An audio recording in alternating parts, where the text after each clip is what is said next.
I'm left mostly with images that appear and die off in my mind like distant sounds. Sacred stories. Stories of Genesis and the tree where man was born, starting with my father. His character would have been fully formed, I think, his restlessness. He seemed to inhabit a world of hard surfaces, without much attention to comfort or detail. Confused and alone, bitter in his solitude, his eyes searching an empty sky, above white earth. Maybe that's what I want out of life, he said, pointing upward. And then he proceeded to climb, like a salmon swimming blindly upstream toward the site of his own conception.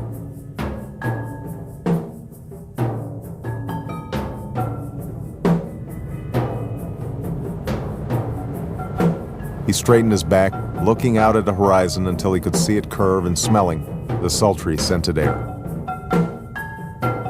He hadn't created it, but he was smart, and his knowledge of the world seemed inexhaustible. He spoke of the wild animals that still roamed the plains, enchanted names, his large hands outstretched to direct attention.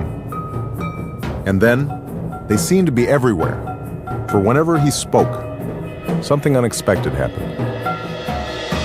Black trees, 2 birds of paradise, an ape, chickens and ducks running every which way, and finally 2 baby crocodiles. They had a strange, unnatural pallor. They smelled of new leather.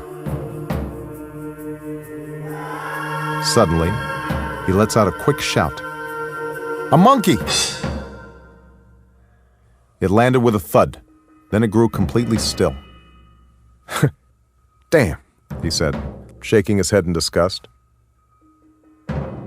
Suddenly, the whole thing seemed so fragile in retrospect, so haphazard. But the results were irreversible. A bit embarrassed by his own impulsiveness, he is careful to end on a happy note. Romantic images, set against scenic green hills. Even love and light and hope. He whispered the word.